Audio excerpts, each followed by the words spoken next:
लगा है कि वो इस लायक नहीं है, अब उनको हटाने की प्रक्रिया शुरू की जाए। लेकिन बचाव में आए हैं सत्ता पक्ष के लोग और सत्ता पक्ष में जेडीयू के सांसद संजय झा क्या कह रहे हैं, सुन लेते हैं उनको। हम लोग यहाँ आते हैं अपने क्षेत्र, अपने राज्य, अपने देश के मुद्दा को रखने के लिए, और मुझे लगता है कि सरकार जो मैं वॉच किया हूँ, कोई भी ऐसा मुद्दा नहीं है जिस पर डिबेट नहीं करती है। आपको ध्यान होगा कि एसआईआर पर भी डिबेट का लिए हल्ला कर रहे थे, तो डिबेट हुआ पूरा इलेक्शन कमीशन को लेकर के, एसआईआर पर भी सब बात रखे। हमको नहीं लगता है ऑपरेशन सिंदूर पर बोल रहे थे तो डिबेट हुआ। तो कोई ऐसा मुद्दा नहीं है जिस पर सरकार अपना बात रखने के लिए, अगर आप डिबेट करना चाहता है, सरकार पीछे रहे। और अगर कोई भी हाउस चलता है तो वो नियम से चलता है। हाउस चलाने का किसके हाथ में? स्पीकर साहब देते हैं, वही नियमन देते हैं। और एक बार उन्होंने अगर ये कह दिया कि भाई जो किताब नहीं छपा उसको यहाँ उद्धृत मत कीजिए, इसमें क्या गलत है? उन्हीं का नियमन फाइनल होगा ना, जिनके स्पीकर रहे कांग्रेस के। तो कैसे चलता था हाउस? तो क्या गलत है? ये असल में उस फ्रेम से निकल ही नहीं पा रहे हैं कि भाई हम 11 साल से बाहर हैं और जनता बार बार मुझे चुनाव में हराती है। आज भी वो डाइजेस्ट नहीं कर पा रहे अपने हाथ। तो ये वहां पर विपक्षी सांसद उनको हटाने की तैयारी कर रहे हैं, लेकिन बचाव में आ जा रहे हैं सत्ता पक्ष के सांसद। अभी इन्हीं का बयान आया है, उसके बाद हो सकता है कि और भी बयान आए, लेकिन विपक्ष की ये तैयारी अब बिल्कुल माकूल है और लग रहा है कि बहुत जल्दी इस पर कुछ होने वाला है। लेकिन सत्ता पक्ष का बचाव में आ जाना बिल्कुल, अविनाश जी, बिल्कुल वैसे ही नहीं लग रहा है जैसे चुनाव आयोग, मुख्य चुनाव आयुक्त के खिलाफ कुछ भी आरोप लगे, उनसे कोई सवाल पूछा गया, तुरंत उनके बचाव में सत्ता पक्ष के लोग आ जाते हैं, स्पीकर के बचाव में आ जाते हैं, इससे पहले सभापति के, राज्यसभा के सभापति के बचाव में आ जाते हैं। तो सत्ता पक्ष क्यों बचाव करने लगता है और आरोप उस पर यही लगते हैं कि ये इन पदों पर बैठकर सत्ता पक्ष के लिए काम कर रहे हैं। नहीं, बिल्कुल सबसे बड़ी बात तो ये है कि चाहे सदन की कार्रवाई हो, आमतौर पर सदन की कार्रवाई तो कैमरे के सामने चलती है तो सब कुछ दिखाई देता है, लेकिन लोकसभा स्पीकर का जो चैम्बर होता है वहाँ तो बड़े सामान्य तरीके से बात होती है। लेकिन अभी हम पिछले दिनों जो वीडियो आए थे लोकसभा चैम्बर के, जो लोकसभा अध्यक्ष का जो चैम्बर है, उनका जो कार्यालय है, उसके अंदर जो बैठक बुलाई गई थी, उसमें भी जिस तरीके का टकराव हुआ सत्ता पक्ष और विपक्ष के बीच में, तो वो साफ दिखाई दे रहा था कि जो विपक्ष है वो अध्यक्ष की कार्यप्रणाली को लेकर पूरी तरीके से नाराज है। आपकी बात आप उन्हें अपने कार्यालय में भी बोलने की अनुमति नहीं दे रहे हैं। जिस तरीके से सत्ता पक्ष के लोग, वहाँ किरण रिजिजू भी थे, संसदीय कार्य मंत्री उपस्थित थे, और उनके सामने जिस तरीके से विपक्ष की आवाज को आप बंद कमरे में भी दबाने की कोशिश कर रहे हैं। यहाँ से पार्लियामेंट में तो साफ साफ दिखाई दे रहा है कि किस तरीके से राहुल गांधी को बोलने से बार बार रोका गया, और उसके बाद राहुल गांधी का भाषण पूरा भी नहीं हुआ था। आपने कहा कि भाई अब हम अगले जो नेता हैं उनको बोलने का मौका देते हैं, तो उसके बाद आपने देखा कि विपक्ष की तरफ से तो सब मना कर दिया गया कि भाई जब तक जो नेता विपक्ष नहीं अपनी बात रखेगा, उसके बाद विपक्ष के दूसरे सांसद कैसे बात अपनी रख दें। तो अब वही स्थिति दिखाई दे रही है कि कोई भी मुद्दा, चाहे वो ट्रेड डील का मुद्दा हो, विपक्ष के पास ट्रेड डील का भी मामला है कि किस तरीके से ट्रेड डील की गई है, और उस तमाम मुद्दे हैं जिनको लेकर विपक्ष सरकार से सवाल पूछना चाहता है। लेकिन सवाल तो तब पूछा जाएगा जब सदन चलेगा। आप सिर्फ ये कह देंगे कि भाई सदन की कार्रवाई नियम कायदे कानून से चलेगी, लेकिन क्या नियम कायदे कानून सिर्फ विपक्ष के लिए है? सत्ता पक्ष के लिए कोई नियम कायदा कानून नहीं है। अगर जो राहुल गांधी हैं एक किताब का जिक्र करते हैं तो आप उस पर रोक लगा देंगे, लेकिन जब वही 1 दर्जन किताबें लेकर बीजेपी के सांसद पहुंचेंगे तो फिर कोई रोक नहीं है उस चीज़ के लिए। वो किताबें भी दिखा सकते हैं, राहुल गांधी जिक्र भी नहीं करेंगे, और यदि निशिकांत दुबे हों जो बीजेपी के सांसद हैं तो फिर वो किताबों को दिखाएंगे भी और उन पर कोई कार्रवाई भी नहीं होगी। बिल्कुल। और राहुल गांधी पूछ रहे हैं कि मौजूदा सरकार क्या कर रही है, उस पर मौजूदा सरकार के समय के जनरल ने ये टिप्पणियां की है, सरकार पर सवाल उठाए हैं, और उसको नहीं पूछने की अनुमति दी जाएगी, उसका जिक्र नहीं कर सकते हैं। और जो बता रहे हैं अविनाश जी की निशिकांत दुबे लाएंगे तो कहेंगे कि जवाहरलाल नेहरू ने क्या किया था, उन्होंने क्या किया था, इंदिरा गांधी ने क्या किया था, और उसको पूरी अनुमति दी जाती है। तो ये स्पीकर की कार्यशैली है। इस कार्यशैली के स्पीकर को लगता है कि इस तरह का नहीं हुआ जैसा बता रहे हैं विपक्षी सांसद, और अब उनके खिलाफ उनको हटाने की प्रक्रिया शुरू की जाएगी। क्या कह रही हैं समाजवादी पार्टी की सांसद डिंपल यादव, एक बार उनको भी सुनते हैं। और सीधे सीधे कह रही हैं कि हाँ, उनके खिलाफ हम लोग अविश्वास प्रस्ताव लाने जा रहे हैं। उन्होंने बिल्कुल स्वीकार किया है, पुष्टि की है। सुन लेते हैं डिंपल यादव को क्या कहा उन्होंने।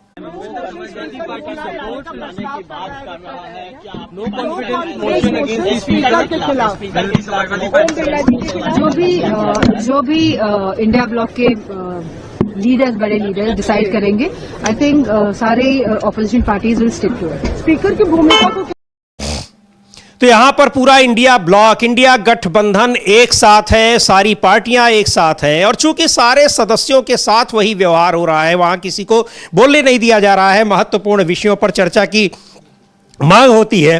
कह रहे थे संजय झा कि हाँ, चर्चा होती है कराने की अनुमति, लेकिन जिस तरह से चर्चाएं हुई हैं, चर्चा की अनुमति भी दी गई है, वो भी लोगों ने देखा है कि कैसे उसमें सत्ता पक्ष के लोग उस मुद्दे से जुड़ी चीजें नहीं बताते हैं। यहां तक कि नेता सदन खुद प्रधानमंत्री उन मुद्दों को घुमा फिरा कर ले आएंगे और तमाम जो पुरानी बातें हैं, आज से 50 साल ये हुआ था, 70 साल पहले ये हुआ था, वो सारी बातें लेकर आते हैं। तो विपक्ष का कहना है कि उन चर्चाओं का फिर फायदा क्या है, और आप विपक्ष को बोलने नहीं देंगे, उनको आप फिर नियम की किताब लाकर दिखाने लगते हैं। नहीं, बिल्कुल सबसे बड़ी बात तो यही है कि भाई आपका कार्यकाल तीसरा कार्यकाल चल रहा है। भाई आपने 2 कार्यकाल पूरे हो चुके हैं, तीसरे कार्यकाल का भी दूसरा साल चल रहा है, दूसरा साल भी पूरा होने वाला है। तो 12 साल में आपने काम क्या किया, आप ये बताइए ना। आप भाई विपक्ष, जो पुरानी सरकारें थी उस दौर की परिस्थितियां क्या थी, आप उन परिस्थितियों की तो बात कभी करेंगे नहीं कि भाई देश आज़ाद हुआ था और उस समय देश में कोई भी चीज़ इंफ्रास्ट्रक्चर था ही नहीं। तो उन सभी इंफ्रास्ट्रक्चर को बनाने का काम किसने किया? कांग्रेस की सरकारों ने किया।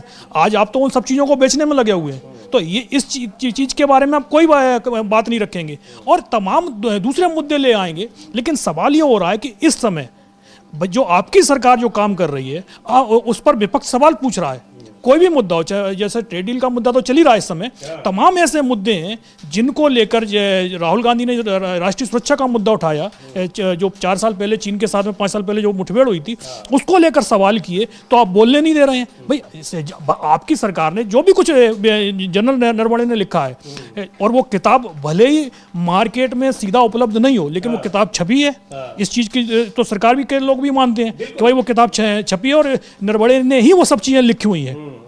सिर्फ सरकार की तरफ से एनओसी जारी नहीं की गई है उस किताब को लेकर, तो इसीलिए जनरल नरवणे खुद खुलकर उस चीज़ को नहीं बोल पा रहे हैं। तो अब जो सवाल उठ रहे हैं उनके जवाब तो आपको देने ही पड़ेंगे कि भाई आप सीधा सीधा बोल दीजिए कि भाई सेना प्रमुख ने हमसे किस तरीके से सवाल पूछा था और हमने उनको क्या जवाब दिया था। बिल्कुल। और अब तो ये एक बड़ी महत्वपूर्ण रिपोर्ट भी आई है और अखबार में छपी है, जिसको सुप्रिया श्रीनेत, कांग्रेस पार्टी की प्रवक्ता है, उन्होंने शेयर भी किया है। अब उसमें साफ साफ ये कहा जा रहा है कि पीएमओ की तरफ से, प्रधानमंत्री कार्यालय की तरफ से निर्देशित किया जाता है कि किन मुद्दों को उठाने की अनुमति देंगे स्पीकर और किन को अनुमति नहीं देंगे। सुप्रिया श्रीनेत लिख रही हैं, अखबार की कटिंग भी उन्होंने लगाई है और उसमें लिखा हुआ है कि प्रधानमंत्री कार्यालय ने लोकसभा सचिवालय को पीएम केयर्स फंड, पीएम राष्ट्रीय रिलीफ फंड और राष्ट्रीय रक्षा कोष से संबंधित सवालों पर रोक लगाने को कहा है।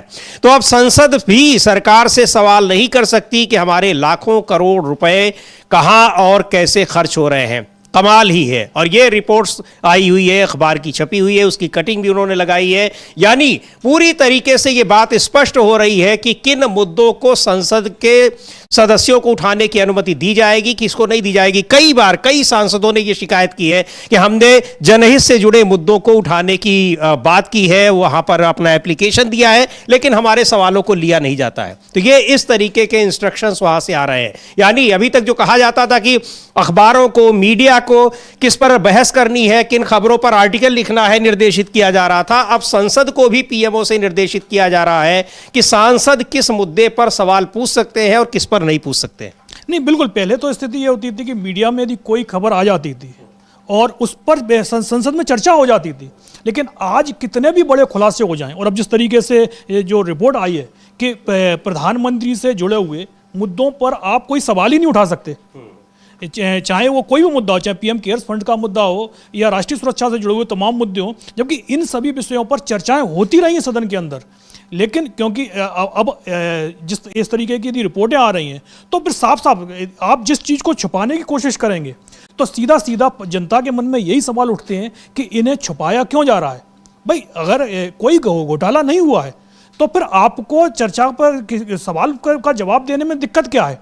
सबसे पहले तो आपने आरटीआई के दायरे से उन सब चीज़ों को बाहर कर दिया कि भाई ये आरटीआई के दायरे में नहीं आएंगे।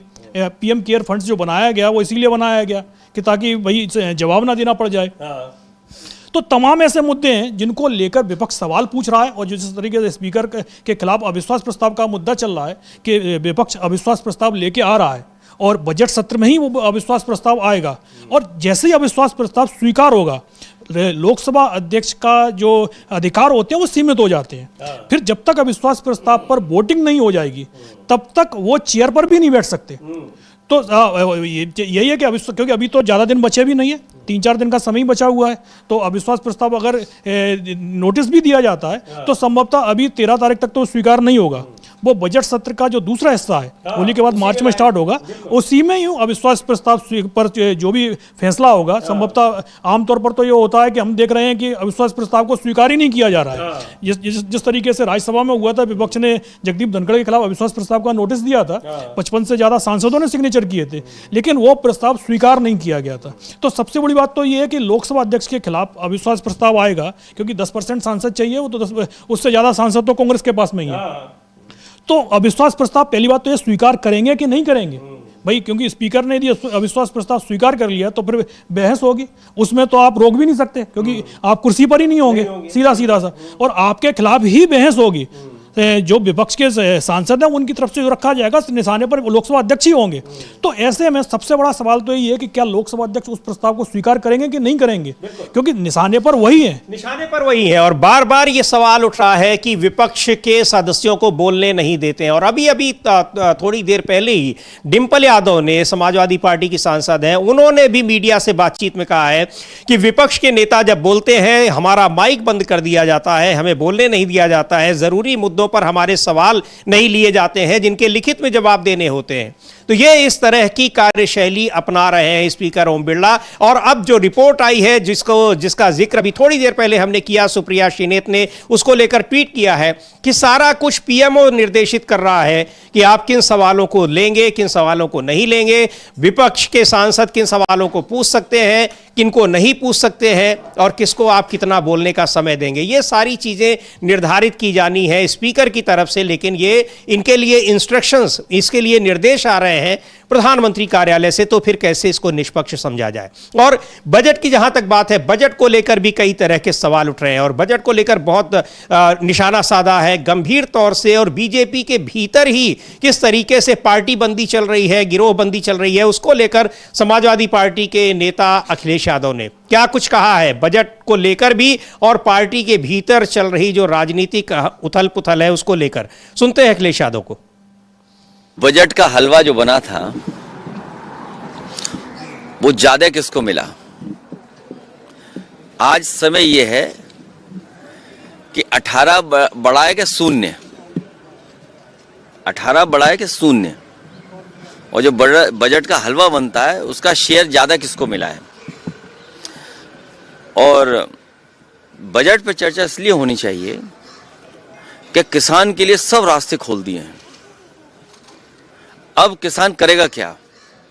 अगर अमेरिका की चीजें आएंगी, कुछ मात्रा में आए, ज्यादा आए, कभी भारत ने अपनी अर्थव्यवस्था खोली थी और ये बताया गया था गरीब और किसान की तरक्की होगी और खुशहाली आएगी। जब हम पीछे मुड़ करके देखते हैं, अमीर अमीर हुआ है, गरीब गरीब हुआ है, और जो बातें उस समय कही गई थी जब बाजार खोला जा रहा था, उससे ज्यादा अर्थव्यवस्था आज खोल दी हमारी। उदाहरण के लिए हमारे जानवर का भी फीड बाहर से आएगा। फिर झांसी में बने हुए ग्रास और फॉडर रिसर्च इंस्टीट्यूट का क्या होगा, जिसका काम ही ये है कि हमारे जो जानवर हैं उनको खाना कैसा अच्छा मिले, फॉडर। तो अब बताइए, सुनने में आया कि एनिमल फीड भी वहां से आएगा, सोयाबीन का ऑयल आएगा वहां से। हमारे गन्ना किसानों के लिए बताया गया इथेनॉल से आपको खुशहाली तरक्की होगी, अब इथेनॉल भी आएगा। तो ये सब जो बातें हो रही हैं वो ध्यान हटाने के लिए हो रही हैं।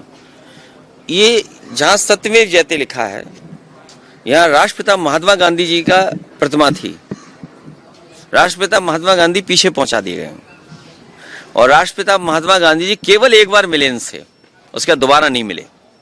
हम राष्ट्रपिता महात्मा गांधी, समाजवादी, लोहिया जी, नेताजी, उसके रास्ते पे, उनके सिद्धांतों पे चलने वाले लोग हैं।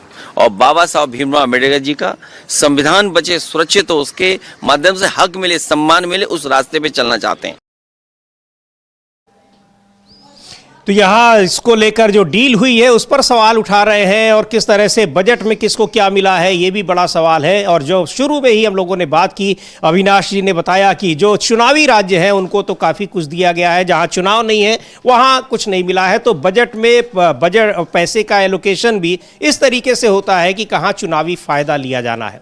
लेकिन यहाँ पर ये बजट की बात है, लेकिन जिस तरीके से सदन की कार्यवाही चल रही है, संसद की कार्यवाही चल रही है, उसको लेकर बहुत सारे सवाल उठ रहे हैं। और अब लोकसभा में नेता प्रतिपक्ष को भी अगर नहीं बोलने दिया जा रहा है, विपक्ष के सांसदों के माइक बंद किए जा रहे हैं, तो फिर सवाल उठ रहा है कि ये जनता के चुने हुए प्रतिनिधि जो आते हैं संसद में, ये फिर अपने मुद्दे, जनता से जुड़े मुद्दे उठाएंगे कैसे। और स्पीकर के खिलाफ अविश्वास प्रस्ताव की तैयारी हो रही है। क्या कुछ कह रहे हैं कांग्रेस के सांसद कार्ति चिदंबरम, उनको भी सुनते हैं। लेकिन लगता यही है कि अब स्पीकर ओम बिरला बुरी तरीके से फंसे। और आपको बता दें कि आज जब बजट सत्र का जो पहला हिस्सा है उसका आखिरी ये हफ्ता है, और आज भी कार्यवाही पहले 11 बजे जब शुरू होती है तो स्पीकर अपनी बात रख के सदन स्थगित कर देते हैं, फिर 12 बजे शुरू होती है, फिर स्थगित हो जाती है, और अब 2 बजे तक के लिए सदन की कार्यवाही स्थगित हो गई है। और इसी तरीके से पूरा बजट सत्र लगातार चल रहा है बजट पेश होने वाले दिन के बाद से। अब विपक्ष का क्या आरोप है कि उनको बोलने नहीं दिया जा रहा है। तो फिर जब बोलने नहीं दिया जा रहा है तो फिर विपक्ष ऐसे स्पीकर को हटाने के लिए वो जो संसदीय प्रक्रिया है, जो संवैधानिक प्रक्रिया है, उसका इस्तेमाल करने जा रहा है। क्या कह रहे हैं कार्ति चिदंबरम, सुनते हैं उन्हें। Running the house and they are alleging your party also, sir. Oh, they have to give us space to voice our concerns. They can't stifle our voice. They can't decide what we will speak, how we will speak, what tenor we will take, what should be the content. It's not up to the chair or the government to decide that. Now, we have absolute freedom to speak on subjects which we think are important, and that space must be given to us. And that space is not being given to us at the moment. As new development came, sir, opposition parties who moved no confidence motion. Meanwhile, Kiran Rijiju saying Parliament is not for the gundagardi. I mean, Parliament is for debating. Parliament is for following procedure. That procedure involves giving space for the opposition to raise issues of which we think is of concern to the nation. Motion against Om Birla. Do you think, sir, it will help opposition parties in the Parliament to? See, the opposition parties use various tools to register their protest, and this is one more tool to register our protest. Sir.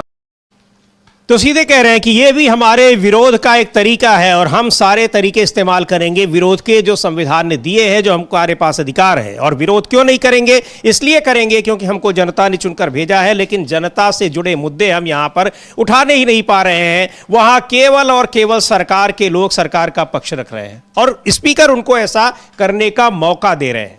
नहीं, बिल्कुल, जो जिस तरीके से अविश्वास प्रस्ताव लेके आने की तैयारी शुरू हो गई है, उससे बीजेपी के सहयोगी दल है वो भी बहुत खुश दिखाई दे रहे हैं। क्योंकि लोकसभा अध्यक्ष के खिलाफ अविश्वास प्रस्ताव का मतलब ये है कि सरकार के खिलाफ ये अविश्वास प्रस्ताव है। अगर सरकार अपना लोकसभा अध्यक्ष नहीं बचा पाती है तो ये माना जाएगा कि उसके पास बहुमत भी नहीं है, और इसलिए दबाव में मोदी सरकार भी है, और जो उसके सहयोगी दल हैं वो भी इसी मौके की तलाश में रहते हैं कि भाई ऐसा कोई मौका मिले जिससे सरकार पर दबाव बनाया जा सके। अब जिस तरीके से बजट आया, हमने देखा कि बजट में इस बार बिहार का कोई जिक्र नहीं था, तो उसको लेकर जो जेडीयू है उसके नेता नाराज दिखाई दे रहे थे। कहाँ तो वो मांग रहे थे कि भाई बिहार को विशेष राज्य का दर्जा मिलना चाहिए, विशेष पैकेज मिलना चाहिए, लेकिन वहाँ तो कुछ भी नहीं था, नॉर्मल पैकेज भी नहीं था, विशेष पैकेज की तो दूर की बात है। पिछले साल मिला था। हाँ, पिछले साल तो चुनाव था इसलिए मिल गया था, और बीजेपी को यह लग रहा था कि हम अपना मुख्यमंत्री बना ले जाएंगे, उस तरीके से उन्होंने अपनी रणनीति भी सेट की थी, लेकिन बिना नीतीश कुमार के वहाँ काम बनता हुआ नहीं दिखाई दिया, तो इसलिए नीतीश कुमार को मुख्यमंत्री बनाना पड़ गया। लेकिन अब जिस तरीके से अविश्वास प्रस्ताव आ रहा है, और ना तो बिहार को ज़्यादा कुछ मिला था इस बार, और ना ही आंध्र प्रदेश को ज़्यादा कुछ मिला। पिछली बार तो आंध्र प्रदेश को 15,000 करोड़ रुपए अलग से राजधानी बनाने के लिए दे दिए गए थे। तो ऐसा कुछ ना आंध्र को मिला ना बिहार को मिला, और नरेंद्र मोदी की सरकार इन्हीं दोनों के ऊपर चल रही है। अब लोकसभा अध्यक्ष को अगर बचाना है तो फिर टीडीपी और जेडीयू की बात सुननी पड़ेगी। बिल्कुल। और बात सुनने का मतलब ये है कि भाई उनको कोई ना कोई आपको पैकेज देकर खुश करना पड़ेगा। भाई वो आपके साथ में इसीलिए हैं ताकि आपके केंद्र सरकार राज्यों को पैकेज देती रहे और वो वहाँ अपना काम चला सके, क्योंकि तमाम चुनाव के लिए उन्होंने तमाम घोषणाएं तो नीतीश कुमार ने कर दी, लेकिन अब उसके लिए बजट भी चाहिए। अब बजट के लिए पैसा कहाँ से आएगा? केंद्र से ही आएगा, क्योंकि बिहार कोई बहुत बड़ी इंडस्ट्रियां तो चलती नहीं है कि ताकि राजस्व की उगाही बहुत ज़्यादा होती हो। वो केंद्र के मदद के भरोसे ही नीतीश कुमार बहुत वादे कर गए थे, लेकिन बजट में जिस तरीके से बिहार का नाम ही नहीं सुनाई दिया, इस बार बिहार का एक भी बार नाम नहीं लिया है बजट पेश करते हुए निर्मला सीतारमन ने। तो जेडीयू के अंदर जो एक तरीके से नाराजगी दिख रही थी, अब विपक्ष का अविश्वास प्रस्ताव वो उनके लिए मौका बनकर आ गया है। भले ही संजय झा का बयान आया हो स्पीकर के बचाव में, वो मजबूरी ये है कि आप अभी सरकार के साथ में ही हैं, एनडीए में, तो आपको मजबूरी में वो बयान देना पड़ेगा। लेकिन तो दूसरी बात ये भी कही जाती है कि जो संजय झा है वो बीजेपी के करीबी हैं, वो जेडीयू के करीबी नहीं है। भले ही वो जेडीयू के कार्यकारी अध्यक्ष हों, लेकिन दिल्ली में वो काम बीजेपी के लिए कर रहे हैं। अब बात आएगी जब पटना से आएगी, नीतीश कुमार के मन में क्या चल रहा है, उनके मन की था लेना आसान नहीं है। तो अब जो अविश्वास प्रस्ताव आ रहा है उसको लेकर ये माना जा रहा है कि बीजेपी नीतीश कुमार और चंद्रबाबू नायडू इन दोनों को लेकर संकेत दिखाई दे रही है कि अगर इन्होंने कुछ भी दाएं बाएं किया, हम ये नहीं कह रहे हो पलटी मार जाएंगे, लेकिन कुछ भी दाएं बाएं किया, इनके सांसद भी एब्सेंट हो गए, क्योंकि बहुमत बहुत बड़ा नहीं है, सिर्फ आपके पास 20 सदस्य ज़्यादा हैं, जबकि टीडीपी और जेडीयू के सदस्य जोड़ लें तो ये संख्या 28 हो जाती है। तो बीजेपी को डर तो लग रहा है कि कहीं ऐसा ना हो कि भाई जो 272 का आंकड़ा है, भले विपक्ष से आप नंबर ज्यादा ले आए, लेकिन अगर 272 सदस्यों ने वोटिंग नहीं की स्पीकर के पक्ष में, तो ये बीजेपी की बहुत बड़ी हार मानी जाएगी। बिल्कुल, और इसको लेकर बीजेपी निश्चित तौर पर परेशान होगी। पर अब विपक्ष जिस तरीके से स्पीकर के खिलाफ अब कोई बड़ा कदम उठाने को तैयार दिख रहा है, वो उसकी मुश्किलें बढ़ाने वाला हो सकता है, और स्पीकर ओम बिरला की। लेकिन स्पीकर ओम बिरला इन सारी चीजों से बिल्कुल बेखौफ दिखाई दे रहे हैं। आज फिर उन्होंने सदन की कार्यवाही का संचालन वैसे ही किया जैसे वो करते चले आए हैं, लेकिन मामला गंभीर होता जा रहा है, आरोप गंभीर होते जा रहे हैं। डिंपल यादव ने साफ तौर पर कहा है कि विपक्ष के सांसदों के माइक बंद कर दिए जाते हैं। हम लोगों को याद है शुरू में इस बात को राहुल गांधी ने कहा था, उसके बाद से लगातार ये शिकायतें आ रही हैं। आज डिंपल यादव ने भी कहा है, और कहा है कि मेरा खुद का माइक बंद कर दिया जाता है। सुनते हैं क्या आरोप लगाए हैं उन्होंने स्पीकर ओम बिरला पर, और इन्हीं सारी चीजों की वजह से, उनकी इसी कार्यशैली की वजह से विपक्ष अब उनको हटाने को तैयार बैठा हुआ है। डिंपल यादव को सुनते हैं। आई थिंक हम लगातार ये देखने को मिला है इस तरह से जब से भारतीय जनता पार्टी आई है, हल्का फुल्का स्पीकर्स लोग अलाइन करते हैं सत्ता पक्ष के साथ, लेकिन देखा गया है कि बार बार माइक ऑफ कर देना, और जो सत्ता में लोग बैठे उनकी जो भाषा का प्रयोग करें, कभी माइक ऑफ नहीं होता है, कभी एक्सपेंज नहीं होती उनकी बातें, लेकिन विपक्षी दलों के नेताओं का स्पीकर ऑफ किया जाता है, सांसदों का स्पीकर ऑफ किया जाता है। तो ये अगर नो कॉन्फिडेंस मोशन लाने का अगर है तो मुझे लगता है इंडिया ब्लॉक मिलकर ही ये मोशन है। तो है पूरा ग्राउंड तैयार है, लाना चाहिए, और इंडिया ब्लॉक मिलकर इसको ले आएगा, सीधे तौर पर कह रही हैं। और कह रही हैं कि विपक्ष के सांसदों का, विपक्ष के नेता का, और नेता प्रतिपक्ष से उनका मतलब होगा, या फिर वहां पर और भी पार्टियों के नेता हैं, खुद अखिलेश यादव भी अपनी पार्टी के राष्ट्रीय अध्यक्ष हैं, उनके माइक बंद कर दिए जाते हैं। तो फिर अगर माइक बंद कर दिए जाते हैं, विपक्ष के सांसद बोलेंगे नहीं, तो फिर वो संसद बनी किस लिए है, उसका क्या है? और फिर इस तरह की जो सदन को संचालन करने वाले स्पीकर हैं, उनकी की जरूरत क्या है? तो बहुत अब बुरी तरीके से फंसे दिखाई पड़ रहे हैं स्पीकर ओम बिरला। अविनाश जी। हाँ बिल्कुल, क्योंकि आज सुबह ही संसद की कार्रवाई शुरू हुई है, उससे पहले ही विपक्षी दलों की बैठक हुई थी और उसमें ही यह तय हो गया था कि अब स्पीकर के खिलाफ अविश्वास प्रस्ताव लाना ही पड़ेगा। और उसके बाद से ये लगातार ये चर्चाएं चल रही हैं कि अविश्वास प्रस्ताव इस सत्र में रखा जाए या इसका जो सेकंड पार्ट है उसमें रखा जाए।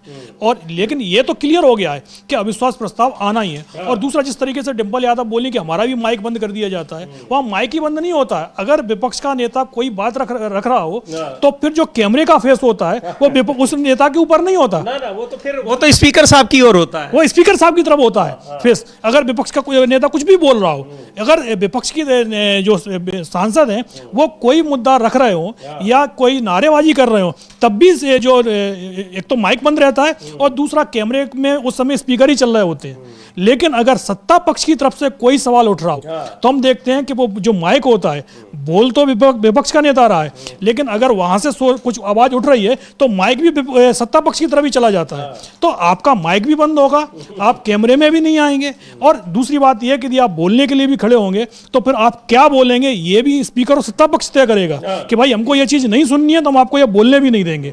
तो तमाम मुद्दे हैं जिनको लेकर अविश्वास प्रस्ताव लाया जा रहा है और अब संभवतः 1-2 दिन में इसका नोटिस जाए। और ये भी अविनाश जी कि अगर ये पारित हो जाए तो कोई बहुत मुश्किल बात नहीं है, क्योंकि बीजेपी के सांसदों के अलावा ऐसा लग रहा है कि जो सहयोगी दल भी हैं वो भी कोई स्पीकर को लेकर बहुत एक अच्छी राय उनकी नहीं दिखाई पड़ रही है। और यहाँ इंडिया गठबंधन के बाहर के भी जो दल हैं वो भी स्पीकर की कार्यशैली पर सवाल उठा रहे हैं। हरसिमरत कौर है और शिरोमणि अकाली दल की सांसद हैं, क्या कह रही हैं? वो कह रही कि मैं इंडिया ब्लॉक में तो नहीं हूं, लेकिन स्पीकर की ये कार्यशैली जो हम लोग देख रहे हैं, ऐसी कार्यशैली इसके पहले कभी नहीं दिखी। तो हरसिमरत कौर को भी सुनेंगे, लेकिन इसका मतलब ये है कि जो इंडिया ब्लॉक के बाहर के भी पार्टियां हैं, राजनीतिक दल हैं, वो भी इस मामले में उनके साथ खड़ी दिखाई पड़ रही हैं। नहीं बिल्कुल, क्योंकि स्पीकर का जो पद होता है वो पूरी तरीके से निष्पक्ष होता है। सोमनाथ चटर्जी जब थे तब जब वो स्पीकर बने तो उन्होंने साफ कह दिया था कि अब पार्टी का कोई भी निर्देश मेरे ऊपर लागू नहीं होगा। लेकिन ओम बिरला कोटा से सांसद बीजेपी के हैं, तो अभी भी हमें ऐसा लग रहा है कि वो अपने आप को पार्टी के अंदर बंधा हुआ महसूस करते हैं और इसीलिए जो पार्टी की तरफ से आदेश आता है उसी को फॉलो करते हुए दिखाई दे रहे हैं। और जिस तरीके से आप सत्ता पक्ष की तरफ से कुछ भी बोला जाता है तो वो आप बाद में भले ही आप कह देंगे रिकॉर्ड से हमने इसको हटा दिया है, लेकिन उस समय स्पीकर की तरफ से कोई टोका टाकी नहीं चलती। विपक्ष की तरफ से कोई सांसद खड़ा होता है तो आप तुरंत बिठा देते हैं। लेकिन जैसे ही विपक्ष का नेता किसी मुद्दे पर बोल रहा हो, सरकार से सवाल कर रहा हो, सरकार को घेर रहा हो और सत्ता पक्ष की तरफ से कोई भी मंत्री खड़ा हो जाएगा तो आप या तो बोलना शुरू कर देंगे भाई आपकी बात को हम रिकॉर्ड में नहीं लेंगे, और आप उस मुद्दे को ही डाइवर्ट करने की कोशिश शुरू कर देते हैं कि आप बोलने ही नहीं देते। तो तमाम ऐसी चीजें हैं जिसको लेकर ओम बिरला को भी ये चीज सोचनी पड़ेगी कि भाई आप नियम कायदे कानून की बात तो करते हैं, लेकिन क्या सदन का संचालन